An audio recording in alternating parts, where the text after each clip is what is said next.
फार पूर्वी का नाही रावण हा मोठा राक्षस होता. तो लंकेचा राजा होता. त्याची लंका ही सोन्याची होती.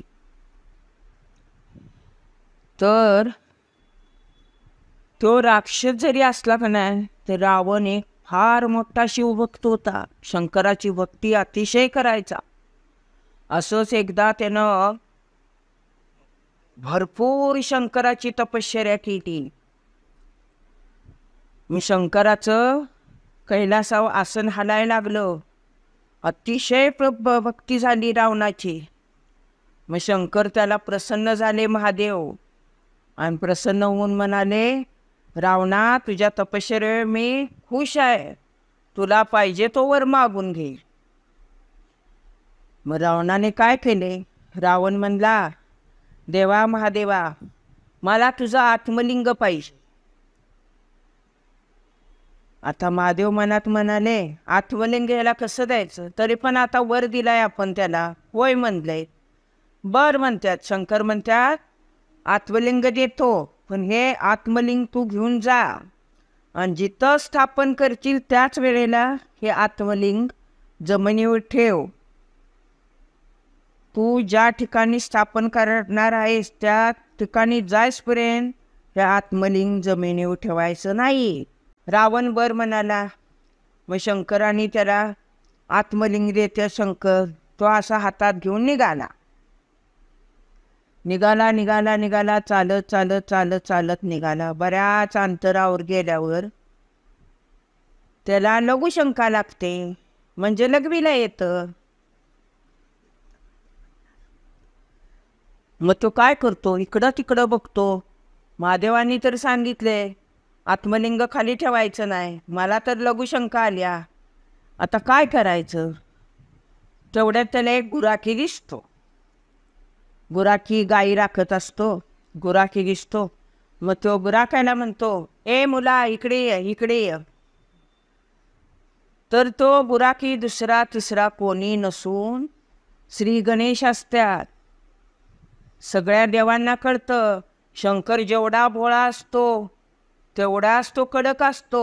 तापला म्हणजे सगळे जग बुडवतो तिसरा डोळा उघडून, आणि मऊ झाला म्हणजे अगदी भोळा साम, असं शंकर असतो. सगळ्या देवांना वाटतं रावण राक्षस असतो, आणि महादेवानी रावणाच्या तपश्चर्येवर खुश होऊन वर दिलाया, आत्मलिंग काढून दिलं. हे काय बरोबर केलं नाही महादेवाने, असे सगळे देव म्हणतात. मग श्री गणेशा काय म्हणतात, मी गुराख्याचं रूप घेऊन जातो आणि रावणापासून ते आत्मलिंग काढून घेतो. म्हणून श्री गणेश तिथं गुराख्याचं रूप घेऊन गायी राखत बसलेले असतात. मग रावणाला ते दिसतात. श्री गणेशाने गुराख्याचं रूप घेतलेलं असतं. ए मुला इकडे म्हणतात, मी लघुशंकेला जाऊन इस्तवर हे आत्मलिंग तुझ्या हातात घे. मग श्री गणेश बर म्हणतात, म्हणजे ते गुराखी बर म्हटल्यावर काय होतं? पण श्री गणेश सांगतात, रावणा तुला मी 3 हाका मारतो, तिसऱ्या हाकेच्या आत इथं आलास तर बरं आहे, नाही तर मी आत्मलिंग खाली ठेवणार. रावण म्हणतो बर बाबा. मग रावण जातो लघुशंकेला. रावणाची लघुशंका लवकर होत नाही. मग श्री गणेश हाक मारतात, ए तरी रावण येत नाही. बऱ्याच वेळानं मग हाक मारतात 2, तरी पण रावण येत नाही. रावणा तिसरी हाक मारतोय, पटकन ये, नाहीतर मी हे आत्मलिंग जमिनीवर ठेवीन. रावणाची लघुशंका काय आटपत नाही. रावण तिथनंच थांब येतो करतो.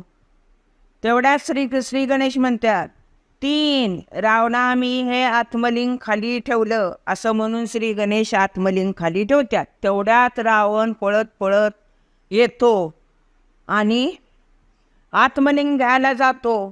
तो गुराखी पळून जातो. आत्मलिंग तिथं जमिनीत, तिथं गाय असती. ती गुराख्याच्या हातात आत्मलिंग असेल म्हणून रावण पळत पळत जातो आणि त्या गायीचा कान पकडतो. पण ते आत्मलिंग सापडत नाही रावणाला. गजाननाने ते खाली ठेवलेलं असतं. रावणाच्या हातात गाईचा कान येतो. मग अशा रीतीने त्या आत्मलिंग राक्षसापर्यंत पोचत नाही. देवानी ही युक्ती केलेली असती. रावणाकडं म्हणजे राक्षसाकडं आत्मलिंग महादेवाचं जाऊन द्यायचं नाही म्हणून. मग तिथं आत्मलिंग स्थापन करत्या सगळे देव. तेच ते आजचं गोकर्ण महाबळेश्वर.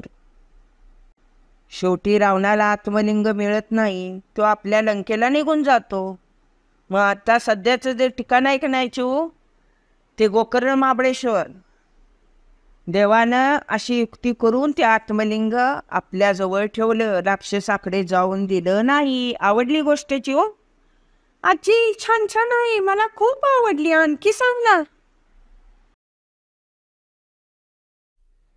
हा व्हिडिओ आवडला असेल तर आपल्या आजीच्या गोष्टी चॅनलला लाईक करा, शेअर करा आणि सबस्क्राईब करा.